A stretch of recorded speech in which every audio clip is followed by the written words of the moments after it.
Assalamualaikum warahmatullahi wabarakatuh. Semangat selalu kelas 9. Ayo kita tinggal menghitung hari. Kalian tinggal menghitung hari seperti yang sudah saya utarakan pada kegiatan Google Meeting minggu lalu.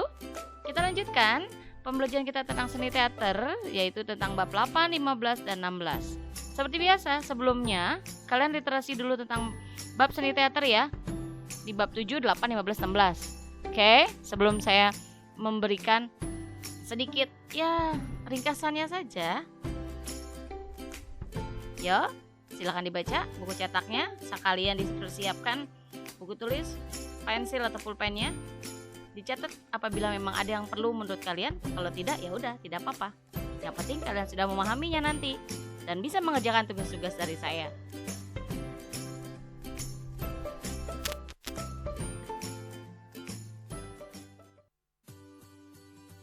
Penulisan lakon. Dengan tujuan pembelajaran yang harus kalian kuasai, yaitu kalian harus mampu mendeskripsikan rancangan pementasan cerita, latihan pemeranan, dan perancangan artistik. Ya, kemudian kalian harus mampu mengidentifikasikan struktur cerita dan menuliskan cerita sebagai persiapan pementasan. Kemudian kalian harus mampu menyusun naskah lakon pendek sesuai kaidah. Kaidah artinya ketentuan-ketentuan yang ada ya, kalian nggak boleh melenceng. Kemudian penyusunan sesuai dengan kaidah penyusunan naskah lakon seni teater modern. Sebenarnya cara menyusun naskah pun sudah kita bahas di kelas 7. Dilihat kembali catatannya. Oke? Ini tujuan pembelajaran kita untuk dalam penulisan lakon. Lakon itu sendiri merupakan naskah cerita atau skenario, di mana di dalamnya itu merupakan penuangan ide cerita ke dalam alur cerita dan susunan lakon bagi seorang penulis skenario. Siapa yang membuat skenario? Siapa yang suka membuat lakon, naskah drama? Terkadang sutradara, lebih sering sih sutradara ya. Terkadang juga diambil dari beberapa sumber, kemudian dijadikan satu buah teater atau cerita drama ya, yang akhirnya akan dipertontonkan oleh orang-orang ramai. Oke. Nah, sumber ceritanya itu sendiri dapat kita ambil, dapat kita jadikan ide dari mana? Kalau bukan dari kehidupan sehari-hari, begitu kan? Kehidupan sehari-hari atau bahkan kejadian nyata yang kemudian diceritakan kembali dengan menggunakan tokoh-tokoh yang ada dalam cerita aslinya, lalu ditokohkan oleh orang lain maksud saya. Oke? Lakon itu sendiri ini sudah dibahas juga ya. Dalam membuat naskah atau lakon ini sendiri, kita yang pertama harus diperhatikan adalah tema. Ini lebih terarah ya. Kalau kamu sambil lihat buku catatan kelas 7, di sini lebih ke terplot apa ya? Lebih dikelompokkan lagi ya.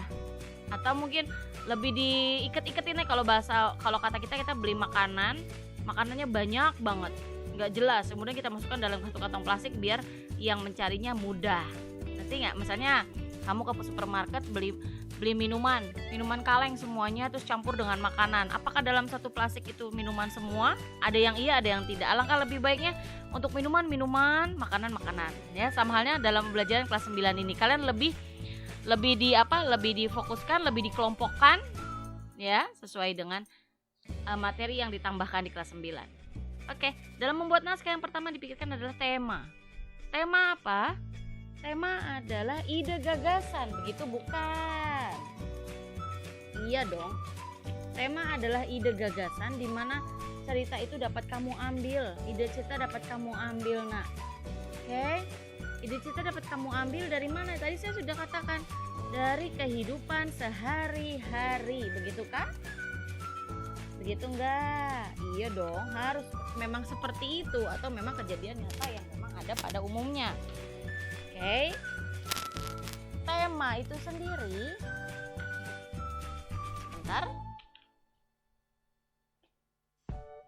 Dalam menentukan tema, baca cerita yang ada kemudian tentukan temanya. Diskusikan tema tersebut dengan teman-teman. Coba temanmu. Nah, kalau ini dalam membuat tema ya. Nah, kalau tema itu sendiri merupakan gagasan cerita atau ide cerita yang menjadi dasar atau inti cerita yang hendak dituliskan oleh seorang penulis cerita.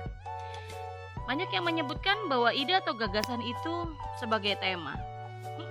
Ide cerita biasa dari mana saja dan kapanpun bisa muncul dalam pikiran penulis cerita. Oke, metode atau cara yang dilakukan untuk mendapatkan ide atau gagasan cerita dengan mengamati semua hal yang ada di sekitar kita. Ya. Proses pengamatan ini akan memunculkan kesadaran dalam diri kita dan pikiran kita.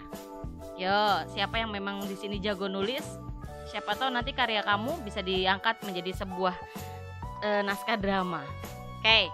Sudah nih, kalian sudah menentukan tema, sudah dapat ide ceritanya dari mana? Kemudian dalam naskah itu kalian tentukan plot. Plot itu artinya plot itu atau bisa disebut dengan kerangka atau jalan cerita. Ini sudah saya bahas, sudah kita bahas di kelas 7 ya. Jalan cerita. Plot itu sendiri rangkaian peristiwa yang direka dan dijalin dengan seksama yang menggerakkan jalan cerita melalui perumitan penggawatan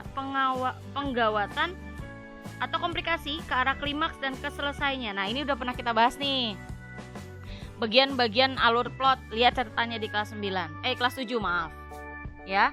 Plot disusun oleh pengarang dengan tujuan untuk mengungkapkan buah pikirannya yang secara khas. Pengungkapan ini melalui jalan peristiwa yang baik sehingga menciptakan dan mampu menggerakkan alur cerita itu sendiri.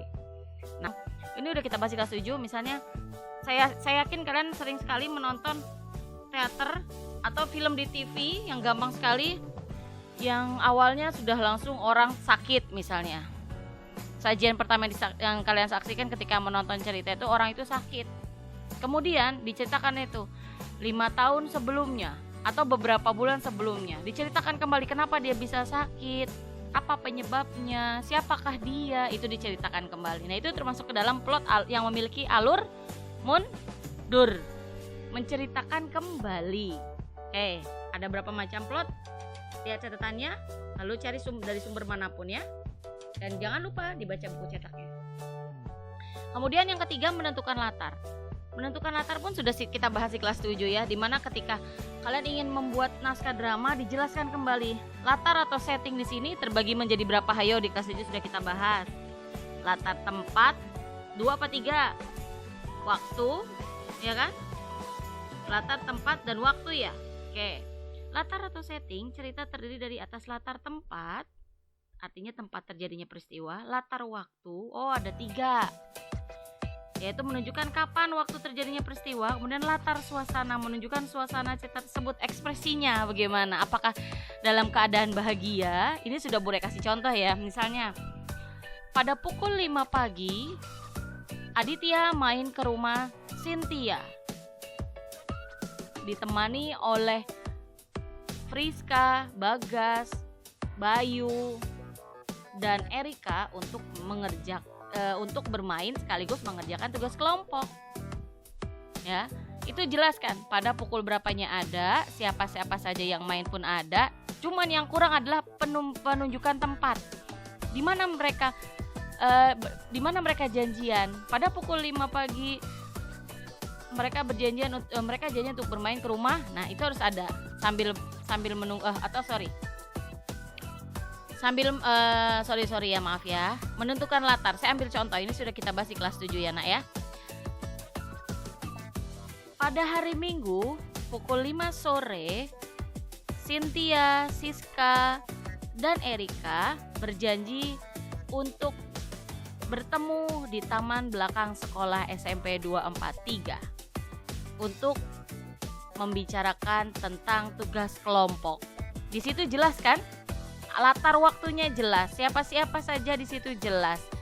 Ya, hanya saja suasananya ketika saling menunggu itu akan terlihat sendirinya, Nak. Oke? Saya. Kemudian kita masuk dengan menentukan tokoh. Menentukan tokoh di sini, tokoh macam-macam ya, Nak ya. Peran. Tokoh itu sendiri adalah makhluk hidup yang memiliki hidup dan kehidupan dalam dunia lakon hasil dari imajinasi seorang penulis. Ya, makhluk hidup, tapi tidak selamanya makhluk hidup. Terkadang kalau berdasarkan cerita film yang ada ya, Toy Story, tahu Toy Story? Padahal itu benda mati, hanya sekedar mainan, tapi dijadikan mainan yang seakan-akan bisa hidup, begitu kan? Itu contohnya ya. Jadi bisa disebut dengan seperti itu, atau dengan macam-macam jenis-jenis tokoh yang ada pada teater. Nah, ada protagonis, ada antagonis, dan lain sebagainya. Oke. Untuk dapat membawakan karakter tokoh tertentu, kalian harus melakukan observasi dan tulis secara detail peran tersebut. Nah, itu perlu kalian perhatikan. Oke, ini lakon, susunannya yang harus kalian perhatikan. Silakan dibaca kembali, di buku cetaknya ada. Oke. Kita lanjut ya. Perancangan pementasan itu ada di bab berapa yo? 15 ya. Sambil buka buku cetaknya, nah halaman 246. Oke. Perancangan pementasan yaitu sebuah proses perencanaan, pengorganisasian, pengkoordinasian, pengontrolan sumber daya untuk mencapai sasaran secara efektif dan efisien. Di sini artinya perancangan benar-benar harus dirancang apa saja yang harus diperlukan, apa saja yang diperlukan, bagaimana cara menjalankannya. Dalam sebuah bentuk pementasan drama itu harus kita pikirkan, harus dipikirkan dengan secara teliti. Di mana alur pembelajarannya itu kalian harus mengetahui konsep manajemennya, konsep manajemen yaitu manajemen produksi, manajemen artistik, manajemen pemeranan, manajemen tata artistik. Nah, hal yang dilakukan pertama sebelum perancangan pementasan yaitu harus ada musyawarah produksi. Ya, musyawarah produksi itu membentuk kelompok kerja, tim. Nah, kemudian menentukan produksi seni pertunjukan. Yang atas ini masih dalam bentuk kelompok kerja, artinya siapa-siapa saja yang berperan menjadi pimpinan produksi, bendahara dan lain sebagainya. Kemudian menentukan produksi seni ini masuk ke dalam cerita tentang teater itu sendiri, tentang karakter-karakter tokoh yang ada itu siapa saja dan apa saja. Oke. Tujuan dari musyawarah produksi seni pertunjukan yaitu untuk membentuk kelompok kerja dalam memproduksi seni pertunjukan, menentukan produksi seni pertunjukan, apa yang akan dibuat, langkah-langkahnya dalam produksi seni teater dan mementaskan seni teater hasil produksi yaitu 1. Menentukan lakon cerita yang akan dipentaskan, itu harus ya.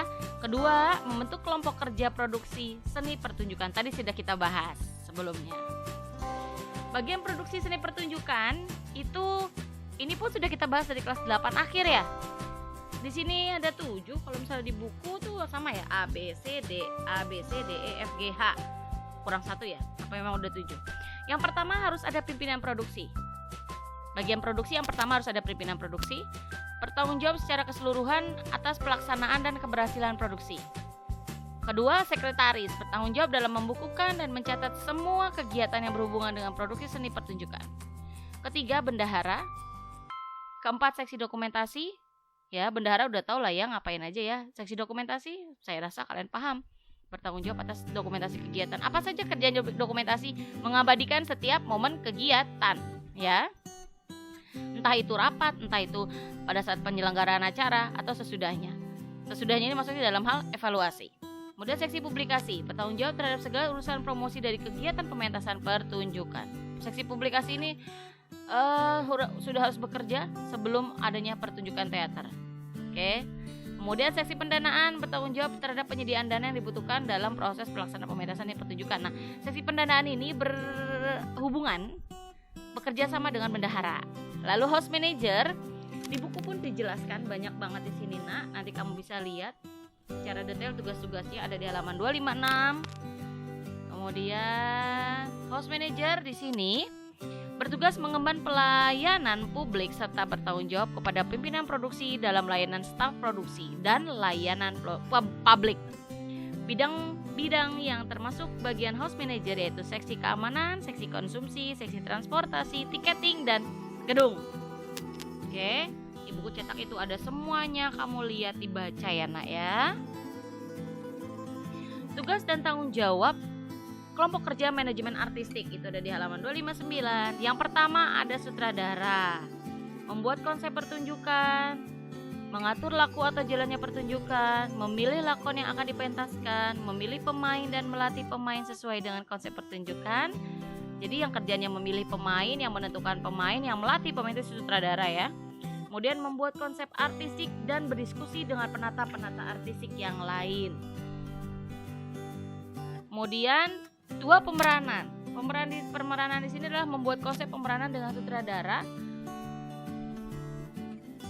menganalisis naskah lakon dengan sutradara sebagai persiapan pementasan, kemudian merancang pemeranan dan dikoordinasikan dengan sutradara, melaksanakan observasi pada peran yang dimainkan, Melaksanakan interpretasi hasil observasi agar peran yang diobservasi itu menjadi bagian diri pemeran. Melaksanakan latihan dengan sutradara, bermain peran dalam pementasan sesuai dengan hasil pelatihan dengan sutradara. Ini pemeranan di sini udah masuk dalam manajemen artistik ya. Kemudian pimpinan artistik itu sendiri bertanggung jawab pada segala sesuatu tentang artistik, karya dan tata urut pementasan agar menjadi pementasan yang baik, yang harmonis, yang dapat berjalan dengan lancar. Dalam menunaikan tugasnya, pimpinan artistik dibantu oleh stage manager, kru ya. Stage manager itu kru yang dapat membantu jalannya kegiatan tersebut. Kemudian penata panggung, penata kostum dan busana, penata kostum atau busana, kemudian penata rias, penata cahaya, penata bunyi dan suara, kemudian penata musik dan sound. Ini semuanya tanggung jawab dari pimpinan artistik. Oke. Beberapa teknik yang perlu dilatih dalam persiapan pemeranan. Ini pemeranan maksudnya. Nah, di antaranya, pertama, seorang aktor atau aktris harus berlatih latihan teknik muncul, yaitu suatu teknik seorang pemeran dalam memainkan peran untuk pertama kali masuk ke sebuah pentas lakon. Bagaimana, apakah dia ada on stage, artinya sudah langsung di atas panggung, atau dia berjalan pelan-pelan menuju panggung sambil diiringi dengan iringan mungkin, atau dengan tata cahaya ada sorotannya. Kemudian 2, latihan teknik memberi isi. Teknik untuk memberi isi pengucapan dialog-dialog untuk menonjolkan emosi dan pikiran-pikiran yang terkandung dalam dialog tersebut. Wow, ini sepertinya salah nih. Bentar ya, boleh lihat lagi. Teknik muncul sudah. Teknik memberi isi yang kedua adalah teknik memberi isi pengucapan dialog-dialog untuk menonjolkan emosi dan pikiran yang terkandung dalam dialog tersebut. Yang ketiga saya tidak memasukkan ya. Kalau di buku cetak ada 266, yaitu latihan teknik pengembangan. Bisa dilakukan dengan teknik pengembangan pengucapan dan teknik pengembangan jasmani. Teknik pengembangan pengucapan dilakukan dengan menaikkan volume suara, menaikkan tinggi nada suara, menaikkan kecepatan tempo suara, menurunkan volume suara, nada suara, dan kecepatan tempo suara. Itu ada di buku cetak membaca. Ya, tidak saya masukkan di sini. Kemudian yang keempat, latihan teknik membina puncak-puncak, yaitu teknik yang dilakukan oleh pemeran terhadap jalannya pementasan lakon. Kelima, latihan teknik timing. Itu bertujuan, itu bertujuan untuk melatih teknik ketepatan waktu antara aksi tubuh dan aksi ucapan. Jadi kapan seorang aktor akan berekspresi, akan bergerak sesuai dengan ketentuannya, sesuai dengan dialog yang ada dalam naskah pastinya. Kemudian latihan teknik improvisasi berguna untuk mengasah kepekaan seorang pemeran untuk mengatasi suatu masalah yang timbul pada saat pementasan. Ketujuh, latihan teknik pengembangan. Ada 2. Nah, di sini nih pengembangannya ini boleh masukin yang di 7 nih malah ya. Timing udah, wah berarti hanya ada 6. Ini harusnya teknik si latihan teknik ini ada di nomor 3 tadi ya. Bukan saya nggak masukin, saya lupa. Harusnya di bawah sini. Oke. Latihan teknik pengembangan ini ada 2 cara, pengucapan, kemudian dengan pengembangan jasmani, oke? Prinsip dalam menata pentas. Ketika seorang stage manager atau kru bagian tata panggung ketika akan menentukan tata pentas, ini beberapa hal yang harus diperhatikan. Ya, yang pertama dapat memberi ruang pada gerak pelaku, ya. Gerak laku, maksudnya bukan gerak laku, siapa saja di situ, baik tokoh maupun memang tim artistik lainnya. Dapat memberi pernyataan suasana lakon, dapat memberikan pandangan yang menarik, dapat dilihat dan dimengerti oleh penonton, merupakan rancangan yang sederhana, dapat bermanfaat terus-menerus bagi pemeran atau pelaku, dapat secara efisien dibuat, disusun dan dibawa. Jangan bikin susah ya ketika akan menata pentas, itu yang perlu. Dapat membuat rancangan harus menunjukkan bahwa setiap elemen yang terdapat di dalam penampilan visual pentas yang memiliki hubungan satu sama lain. Pastinya hubungannya dengan cerita. Agar efek busana sesuai dengan diinginkan, harus memenuhi fungsi berikut ini. 1. Busana itu harus dapat menghidupkan watak pelakunya, watak tokoh itu sendiri. Artinya sebelum dia berdialog, busana yang dikenakan sudah menunjukkan siapa dia sesungguhnya, umurnya, kebangsaannya, status sosial, dan kepribadiannya. Jadi tokoh itu sebelum orang diberitahu, jadi orang tuh sudah menerka, oh ini ya ternyata, oh cocok nih pakaiannya sama karakternya gitu ya. Tata busana tuh perlu. Kemudian membantu menunjukkan individualisasi peranan, artinya warna dan gaya tata busana harus dapat membedakan peranan yang satu dengan peran yang lain. Nggak boleh sama dengan tokoh-tokoh yang lain dalam satu cerita itu. Kemudian yang ketiga, membantu memberi fasilitas dan membantu gerak pelaku. Artinya pelaku harus dapat melaksanakan laku dan akting perannya tanpa terganggu karena busananya yang ribet.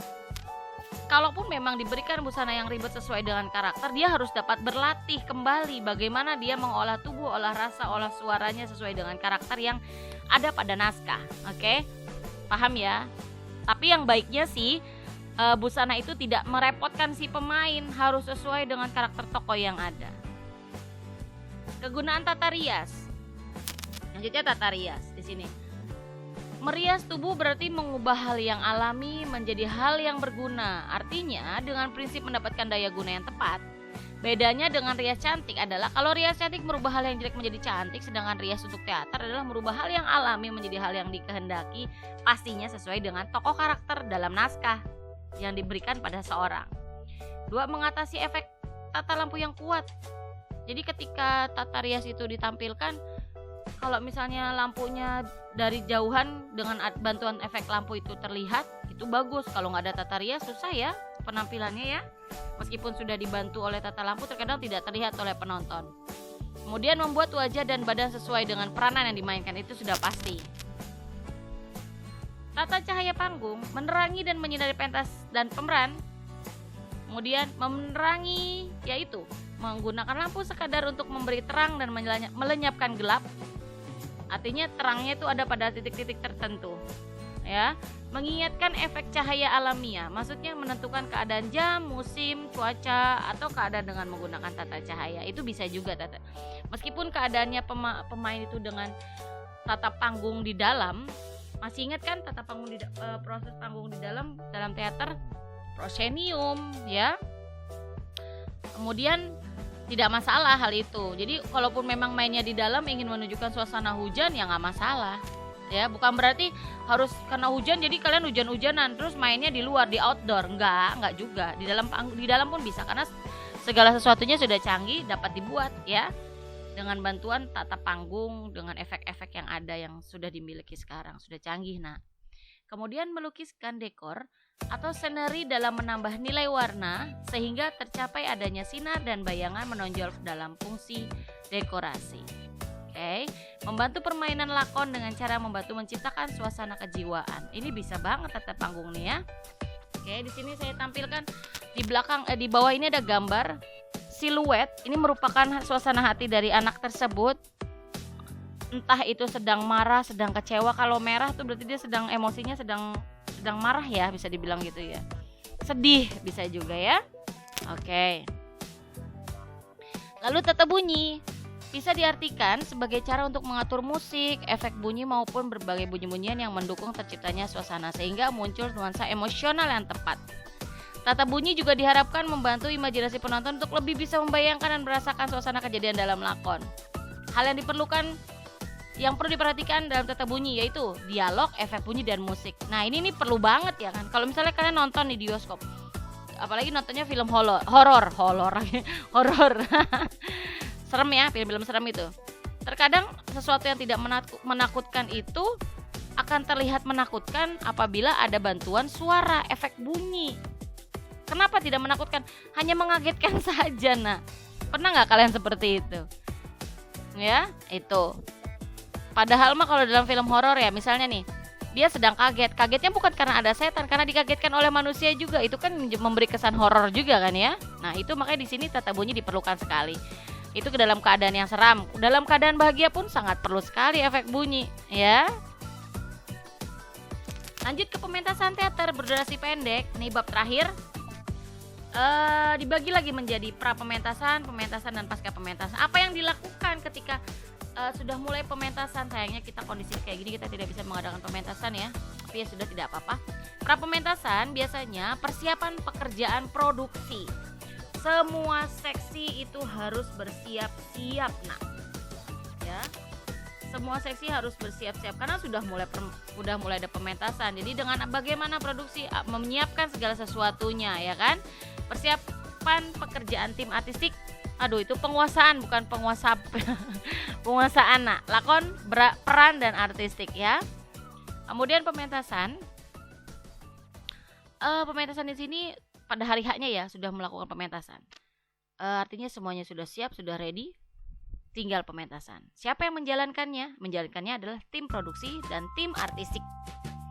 Semuanya sudah siap di atas panggung, semuanya sudah rapi di atas panggung. Kemudian pasca pementasan, di sini saya menampilkan pasca pementasan ini artinya setelah pementasan ya. Yang saya tampilkan di sini adalah berupa evaluasi kerja dari tim produksi dan evaluasi pementasan secara keseluruhan oleh semua tim. Semua tim dikumpulkan, dibahaslah tuh apa kekurangan, apa kelebihannya, kesan pesannya ketika ketika pementasan, kemudian bagaimana rasa hatinya itu perlu dibahas. Apa kekurangannya tadi misalnya lampunya masih kurang begini, lampunya kurang begitu misalnya. Pakaiannya tadi seperti ini, pakaiannya seperti itu bagi si artistiknya ya. Itu perlu sekali nak. Oke, semuanya ada di buku cetak. Saya harapkan kalian bisa baca kembali. Di sini saya hanya meringkasnya lebih sederhana saja. Semoga kalian memahami apa yang saya maksud nak. Mohon maaf apabila ada kelibet-libet ya. Silakan kalian pahami dan pelajari kembali, baik dari materi yang saya berikan maupun dari buku cetak. Tugas kedua Trinity Theater ini yaitu kalian membuat naskah baru ya, bukan yang ada dari internet. Naskah baru sesuai dengan ketentuan apa saja. Tadi kan dalam membuat naskah ada beberapa hal yang diperhatikan kan. Dari kelas 7 sudah kita pelajari, kemudian tadi sudah kita bahas juga. Apa saja ketentuannya, sok nanti dilihat ke belakang. Dengan tema bebas pada kertas folio, ditulis tangannya nak, ataupun diketik boleh di Microsoft Word, terserah saja. Yang mana yang baiknya menurut kalian, jangan menyulitkan kalian. Konsepnya di situ dalam naskah itu kalian tulis seperti biasa kayak kelas 7 nak. Ada tema, ada judul, nama tokohnya ada siapa saja, latar setting waktu, tempat, dan apalagi tadi satunya lagi itu harus dicantumkan. Lalu amanah yang tersimpan. Aduh burai. Amanah yang tersimpannya apa? Ceritanya bagaimana? Oke? Pahamkah sayang semuanya?